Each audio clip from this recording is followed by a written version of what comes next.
Baik, fase kelahiran. Quran surah kedua ayat 233, kemudian diturunkan ke Quran surah ketiga ayat 35 sampai dengan 37. Posisi paling kiri di pertengahan sampai ke bawah. Baik, bismillah. Quran surah 2 ayat 233. Wal walidatu yurdi'na auladahunna haulaini kamilaini liman arada an yutimma radha'ah. Bapak dan Ibu, kalau tadi fase kandungan, tugas kedua orang tua masih sama, masih kompak. Pasca lahiran, mulai dipisah oleh Allah. Mulai ada beda tugas. Tolong pahami betul ini ya. Pertama, tugas seorang istri yang baru melahirkan. Namanya langsung disebut oleh Allah beda. Namanya walidah. Walidah, ibu yang baru melahirkan. Wal walidatu, dan perempuan yang baru melahirkan itu yurdi'na auladahunna. Tolong jangan banyak diberikan beban, kata Quran. Fokuskan saja dirinya untuk bisa memberikan ASI bagi anaknya. Kalau bisa sempurnakan sampai dengan 2 tahun. Ibu, tugas pertamanya maksimalkan ASI. InsyaAllah.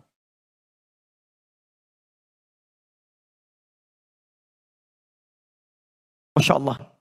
Anak lahirnya bersih, suci, maka makanan pertamanya pun Allah inginkan makanan yang paling suci. Yang langsung mengalir dari ibundanya. ASI. Ini sudah tidak perlu banyak saya terangkan, banyak buku, banyak bahasan, bagaimana keutamaan ASI bagi seorang anak yang baru dilahirkan sampai usia 2 tahun. Ya, jadi ini sudah ada dalilnya, orang barat banyak mempraktikkan, dan saya baru dapat kabar sebelum ke Jawa Timur, bahwa di Amerika, begitu bayi dilahirkan, itu wajib harus diberikan ASI dulu. Dalilnya kita yang punya. Teman-teman, jadi saya kasih bocoran sedikit ya, ini rahasia di antara kita lah pagi ini. Yang paling banyak mempraktekkan isi Al-Quran dan hadis itu sekarang orang Yahudi, Pak. Orang Yahudi. Dan mereka itu paling yakin dengan Quran dan hadis, paling yakin. Cuman mereka nggak pernah sebutkan kalau ini dari Quran, ini dari hadis. Saya beri contoh ya. Dari mulai anak-anak itu kecil sampai dengan dewasanya, anak kecil saja yang dikeluarkan pendidikannya dari hadis. Tinggalkan hal-hal yang tidak berguna, ditontonan yang tidak bagus dijauhkan dari anak-anak. Hal-hal yang tidak kreatif dijauhkan dari anak-anak. Semacam kayak gadget, kayak macam-macam itu dijauhkan. Yang didekatkan tuh yang bisa menstimulasi otaknya, ya potensi kecerdasannya, dan peluang potensi-potensi kebaikan yang lain. Itu Masya Allah. Itu dimunculkan. Sampai dengan persiapan mau ke hari akhir pun, itu mereka keluarkan hadisnya. Nabi pernah menyampaikan, tanda-tanda akhir zaman diantara puncaknya akan terjadi peperangan besar. Ya, akan terjadi peperangan besar. Di mana saat kemudian terjadi pertempuran, banyak pohon-pohon yang melindungi orang Yahudi, disebut dengan pohon korkod. Nanti ada yang mengatakan di sini Yahudi bersembunyi, cepat, temukan dia. Anda tahu apa yang terjadi? Sampai dengan hari ini, banyak orang Yahudi menanam pohon-pohon yang disebutkan di hadis tadi. Ya, orang Yahudi aja yakin dengan hadis, kemudian diamalkan. Kita yang mendapatkan anugerah Nabi, ya kenapa kita praktekkan? Ini poinnya. Maka pertama kata Al-Quran, jika sudah kemudian bayi dilahirkan, maka maksimalkan untuk memberikan ASI. Dan hebatnya, ini yang paling penting. Mohon izin ya, kalau ini mungkin bahasanya kurang menyenangkan, tapi ini yang disebutkan Quran. Wa 'alal mauludi lahu rizquhunna wa kiswatuhunna. Sedangkan bagi ayah yang baru mendapatkan karunia anak ini, jangan ganggu ibunya supaya tidak banyak memiliki perasaan-perasaan, terganggu emosionalnya, sehingga kualitas ASI yang mengalir kepada anaknya tidak baik. Maka biarkan dia konsentrasi dengan memberikan ASI-nya, maka suami memberikan fasilitas-fasilitas kebaikannya. Masya Allah. Rizquhunna, kebutuhan makannya. Kalau bisa suami yang suapi gitu kan, Masya Allah hadir di sampingnya. Kan secara psikologis begini, perempuan yang baru melahirkan itu kan setengah rasa sakitnya, itu akan hilang saat melihat bayinya. Sakit luar biasa, begitu bayi didekatkan kepadanya, itu setengah sakitnya hilang. Setengahnya lagi ketika suaminya hadir di sampingnya. Dia yang membelainya, dia yang berikan makanannya, dia yang siapkan pakaiannya, dia yang sampaikan kalimat-kalimat indahnya. Masya Allah, bayinya sudah lahir tuh, Masya Allah. Hidungnya mirip kamu nih. La haula wala quwata illa billah. Tapi kok matanya mirip tetangga kita ya? Itu agak repot ya. Gak lain. Baik. Lihat stepnya. Lihat stepnya. Jadi lahir, di dalam kandungan sudah punya pendidikan. Ketika dilahirkan sudah diberikan bekal-bekal eksklusif untuk mencerna potensi-potensi baik supaya muncul nantinya. Disebut dengan ASI. Dan itu nggak boleh terganggu. Seorang ibu terganggu emosionalnya ketika memberikan ASI, maka akan berdampak pada kualitas akan potensi yang dia dapatkan.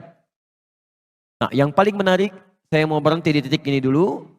Sekarang mari kita lihat bagaimana sunnah-sunnah Al-Quran ditunjukkan lewat keluarga Imran yang dimintakan pada kita untuk mempraktekannya. Selain ASI, apa yang dilakukan? Quran surah 3, ayat 35 sampai dengan 37.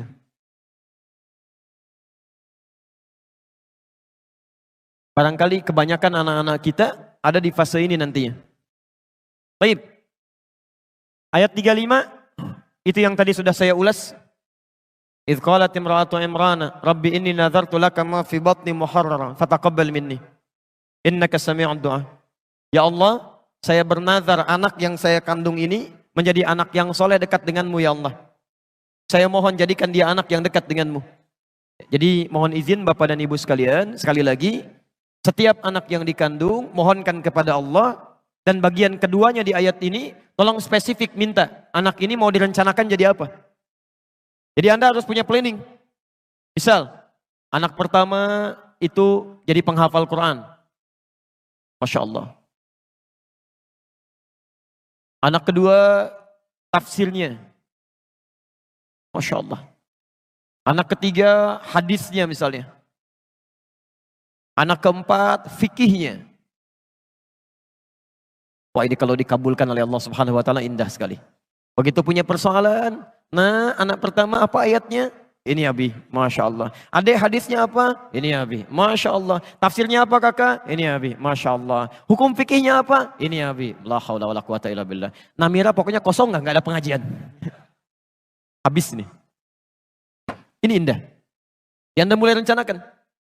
Nah sekarang ayat 36-nya. Selain sunnah yang ini, teruskan.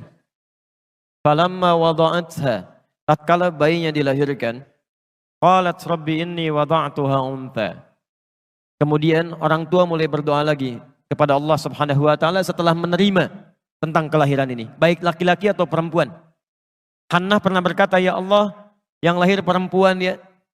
Dijawab oleh Allah, wallahu a'lamu bima wada'at wa laysa dzakaru kal untha. Allah lebih paham tentang yang dilahirkan untuk kemaslahatan kamu. Perempuan pun punya keistimewaan yang tidak dimiliki oleh laki-laki. Jadi ini adab, kalau sudah dilahirkan terima. Baik laki-laki atau perempuan, itu yang terbaik. Jangan mengeluh. Jelas ya? Baik. Apa yang dilakukan? Kemudian, wa inni sammaituha Maryam. Selanjutnya, mulai beri nama dengan nama yang terbaik. Cari nama-nama yang baik. Awas hati-hati. Ada banyak sahabat dan sahabiyah yang namanya diganti oleh Rasulullah SAW karena mengandung unsur yang tidak baik di dalamnya.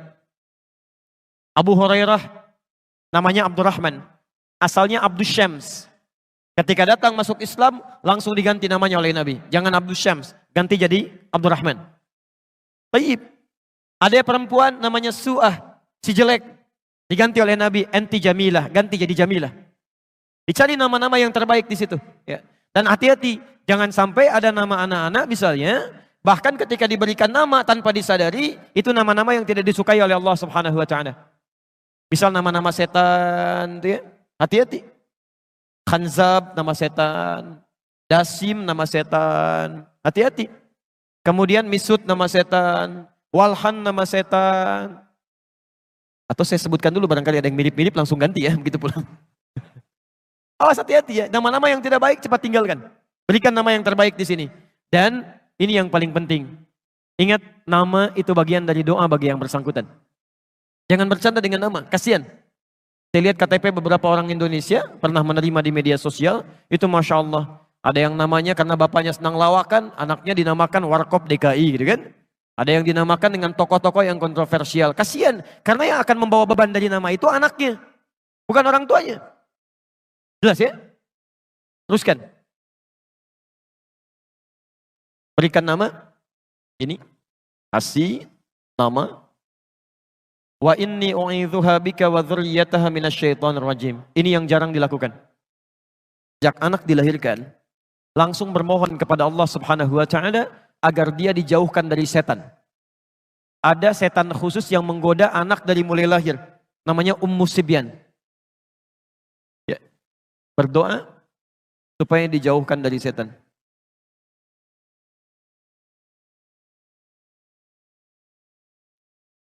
Dan Maryam termasuk manusia yang dijaga oleh Allah Subhanahu wa taala dari lahir sampai meninggal dari godaan setan. Bukan gak digoda setan, ketika setan akan menggoda diberi hijab oleh Allah. Tidak sampai kepada Maryam. Ini berkat doa kedua orang tuanya. Lanjutkan. Ayat 37-nya. Tadi Maryam punya nazar. Anaknya supaya dekat dengan Allah Subhanahu wa taala. Seperti Anda punya rencana. Anak pertama jadi ini, kedua jadi ini, ketiga jadi ini. Maka bagaimana cara mewujudkan doa yang tadi dipanjatkan? Ini poinnya. Maka mulailah kemudian wujudkan doa itu dalam bentuk ikhtiar dini. Teruskan. Lahir. 1. Fokus untuk berikan ASI. 2. Beri nama yang baik. Yang menunjukkan harapan. Yang 3. Berlindung kepada Allah. Mohonkan berlindung dari setan. Dan keburukan. Nah, ini yang keempat. Mulai berikhtiar menyiapkan perangkat dari doa yang dimohonkan. Lihat ayat 37-nya. Imran dengan Hannah, bukan nabi, bukan rasul, bernazar kepada Allah supaya anaknya menjadi anak yang salihah, dekat dengan Allah Subhanahu wa taala. Bukan cuma doa. Setelah berdoa kepada Allah, maka beliau berikhtiar. Dicari guru terbaik yang bisa membimbing anaknya dekat dengan Allah. Maka dipilihkanlah guru terbaik di zamannya Nabi Zakaria. Dipilih guru. Tidak hanya guru. Ditempatkan di tempat terbaik yang mendekatkan dengan Allah Subhanahu wa taala. Dibuatkan mihrab. Perhatikan. Doa ada, ikhtiar ada, dipilihkan gurunya, ada tempatnya. Ketika semua ini sudah disiapkan, apa yang terjadi? Turunlah jawaban langsung dari Allah Subhanahu wa taala. Ayat 37-nya. Fataqabbalaha rabbuha biqabulin hasanin wa ambataha nabatan hasana. Ketika semua diikhtiarkan dengan semua ini, maka turun jawaban dari Allah. Saya terima, kata Allah, semua ikhtiar ini. Kalau Allah sudah terima semua ikhtiar orang tua, maka Allah langsung yang akan memperhatikan anak yang dimaksudkan. Dari mulai tumbuhnya sampai dengan meninggalnya. Saya mau tanya kepada Anda ya. Anda orang tua, alhamdulillah, ibunya mengandung 9 bulan lebih. Kemudian dilahirkan, Anda bekerja keras, dirawat di rumah. Saat dia mulai sekolah, apakah Anda bisa memastikan kalau anak Anda bisa menyentuh makanan yang baik? Bertemu dengan teman yang baik? Mendapatkan perawatan yang baik? Belum tentu. Kita punya keterbatasan. Bahkan anak pulang ke rumah masih bisa menyentuh sesuatu yang salah. Di sini mungkin belum pernah terjadi, Pak. Tapi pernah terjadi kasus di Jakarta. Ini orang tua, muslim yang taat, baik. Anaknya TK-nya Islam, SD-nya Islam, SMP-nya Islam, SMA-nya Islam. Ini kisah nyata, perempuan. Dikira sudah kuat modalnya, kemudian masuk ke universitas yang kurang bagus dari sisi akidahnya. Walaupun favorit dari sisi keilmuan umumnya. Sudah masuk ke kampusnya, 2 pekan tidak pulang ke rumah, Pak. Begitu pulang ke rumah, dibuka hijabnya, minta izin pindah agama. Terjadi. Kita nggak bisa pastikan. Jadi yang terbaik adalah memohon kepada Allah, titipkan kepada Allah. Kalau Anda menitipkan anak Anda kepada Allah Subhanahu wa taala, maka dimanapun dia berada, Allah yang akan merawatnya.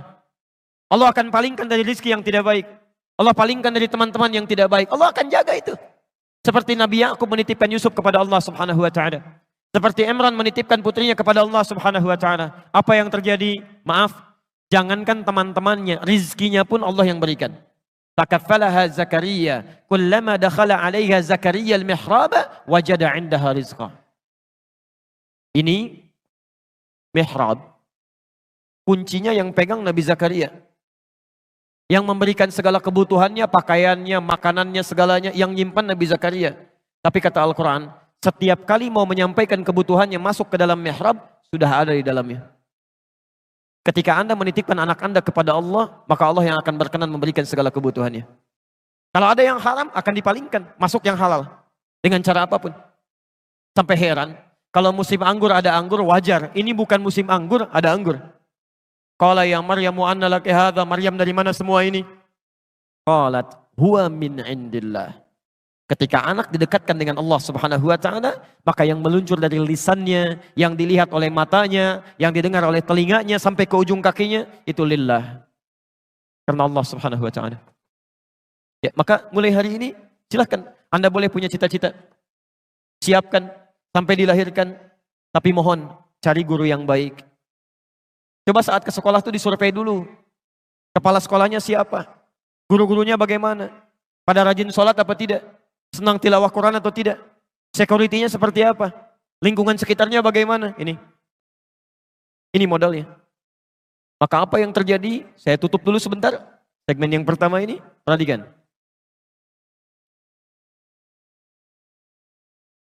Jadi orang tuanya namanya siapa? Halo? Orang tuanya namanya siapa? Imran. Istrinya siapa? Hanna. Baik. Imran dan Hanna. Tidak disebutkan di Quran. Punya anak namanya siapa? Maryam. Baik. Sekarang lihat. Imran Nabi bukan? Bukan. Hanna Nabi bukan? Bukan. Punya anak namanya Maryam. Maryam Nabi bukan? Rasul bukan? Bukan. Tapi yang hebat, bisa lebih baik dibandingkan kedua orang tuanya. Lebih baik. Ciri kebaikannya, lihat ciri kebaikannya. Imran dengan Hanna disebutkan dalam bentuk keluarga. Keluarga Imran, Maryam punya surat sendiri, surah Maryam. Ibunya Maryam dan bapaknya kalau ingin makan ikhtiar dulu. Maryam tidak, Allah langsung yang berikan kepadanya. Ibunya Maryam mengandung, menikah dulu dengan Imran. Maryam tidak, mengandung, melahirkan tanpa disentuh oleh laki-laki manapun. Walam yamsasni bashar. Saya berikan rumus tafsir ya. Kalau di Quran ada kalimat menunjuk kepada orang, kejadiannya disebutkan, itu tandanya tidak akan berlaku lagi di masa yang akan datang. Hanya terjadi pada orang ini saja. Di Maryam pernah mengandung, pernah melahirkan tanpa disentuh oleh perempuan laki-laki manapun. Dan bahasanya dikatakan Maryam binti Imran. Itu artinya tidak akan pernah terjadi kejadian ini kecuali hanya pada Maryam binti Imran saja. Jadi kalaupun ada perempuan sekarang bisa mengandung, melahirkan tanpa bapak, itu banyak. Tapi yang tidak disentuh laki-laki cuma Maryam. Kalaupun ada yang ngaku-ngaku Maryam, mungkin ada. Tapi tidak ada yang Maryam binti Imran. Cuma ini. Lebih hebat dibanding kedua orang tuanya. Sekarang Maryam mengandung, melahirkan. Lahir siapa? Isa. Nabi bukan? Rasul bukan? Rasul. Lebih baik dibandingkan dengan ibu dan kakeknya. Di ketika generasinya dilahirkan, itu selalu lebih baik daripada sebelumnya. Ini prinsip dari Al-Quran. Anak kita akan mendapatkan tantangan di masa yang jauh daripada kita. Mesti kita siapkan lebih baik dibandingkan kedua orang tuanya. Jika kalau punya anak lebih baik daripada bapaknya. Punya cucu lebih baik daripada kakek, neneknya, dan kedua orang tuanya. Karena tantangan dia di masa depan lebih daripada kita saat ini.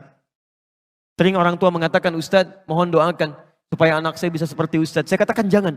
Harus lebih daripada ini. Karena tantangan dia di masa datang lebih daripada ini. Ini poinnya. Anda boleh nggak hafal Quran dan berikhtiar sampai hari ini. Tapi anak Anda mesti ada. Masa satu keluarga besar nggak ada yang hafal Quran satupun? Masa satu keluarga besar nggak ada yang tahu hadis satupun? Mesti ada. Ada yang harus kita banggakan di hadapan Allah Subhanahu wa taala. Nanti di akhir kajian saya akan tunjukkan bagaimana Quran menawarkan masuk surga satu keluarga bersama-sama. Satu keluarga. Dan itu tawaran. Kalau ada yang ingin silahkan, yang tidak itu pilihan Anda.